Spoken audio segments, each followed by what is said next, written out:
Hey guys, and welcome into Bedtime with Roxy. Today,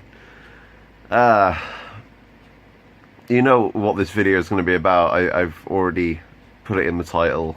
Me and Chris broke up, and making a video on this topic, I don't really know where I stand, honestly, because he doesn't know I'm making this, and I feel like I owe it to you guys. I feel like I owe it to the people that watched the videos that me and him did, the vlogs that he was in, him meeting my family and everything else, and I owe you guys an explanation, and I'm not just going to let this just kind of fade away without saying anything. Chris and me are still friends. And if you're watching this, then I'm sorry, but I need to get this off my chest, because otherwise I don't think I can move on without getting it off my chest, if that makes any sense. I'm very honest with you guys, and me and him are still friends.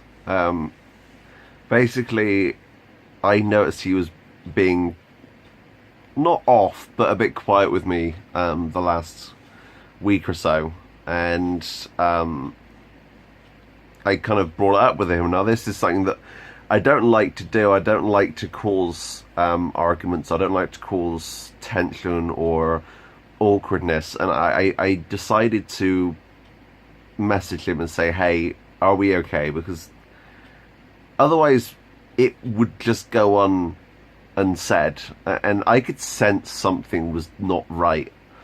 And after a little while of waiting, with a long kind of like the dots going across the screen of him writing something, I knew immediately that something was up, because you wouldn't take that long if it was just, oh no, you're being stupid. And basically he said that the distance was too much. Now I can see where he's coming from. I live in Downton, which is an hour and a half drive away from Trowbridge, where he lives. Now, the only problem is I don't have a car anymore. That went way before I started dating him, and the only way of getting to Trowbridge is via train, which I obviously don't have the money to afford to be able to do all the time. And I can't get to Salisbury to get the train on public transport because of my anxiety. So going somewhere incredibly far away from me is incredibly hard. And I think me and him were on different levels. He wanted someone that would be around more, I'm assuming, and I can't offer him that.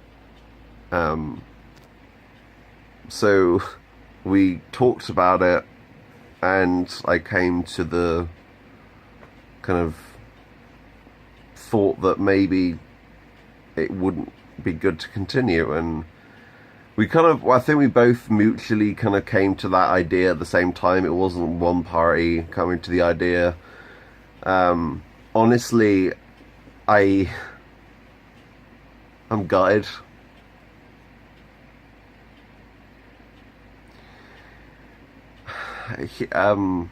He was the first boyfriend I've ever had. I've had girlfriends before, but never a boyfriend. He was the first man that I've ever dated who accepted me as his girlfriend,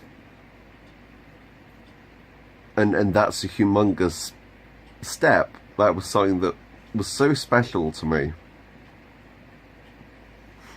The idea that he would tell his friends that I was his girlfriend, whenever he said that, it made my heart flutter.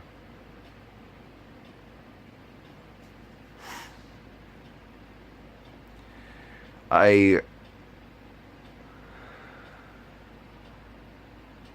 don't really know what to say. Just that we're both moving on with our lives. We're still going to remain friends, and there's no nastiness or horribleness between us. Of course, there's going to be a bit of awkwardness. That's understandable in a scenario like this.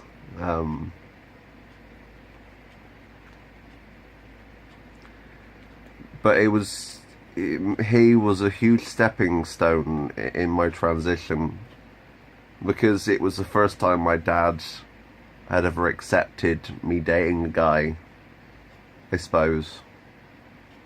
Before that, I only just talked about it. And my dad was a bit awkward about it. He wasn't sure how he'd feel with me dating a man. And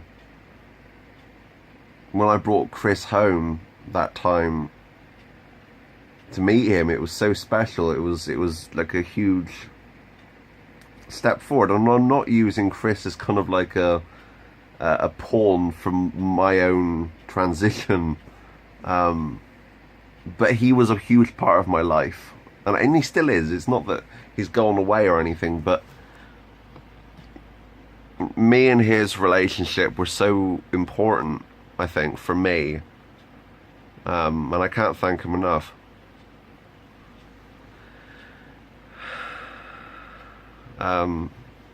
Where do I go from here, I suppose?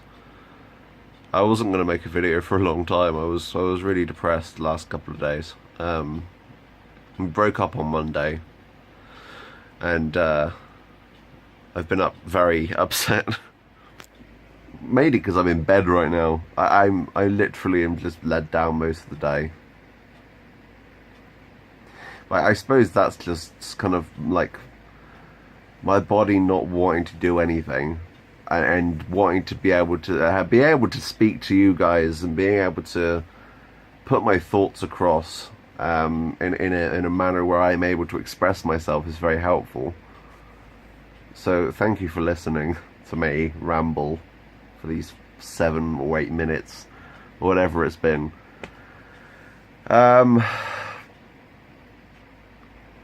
So yeah, back on the single train. I was single for 3 years before I met Chris. It's fun being single for a while, and then you realise, wow, I'm really going to be alone for the rest of my life. I'm going to be that crazy cat lady who lives with ferrets instead of cats. I'll just be the ferret lady. So boys or girls, if you're up for some hot steamy Roxy, then come on down. I'm open for business. No, it's just no. I'm kidding.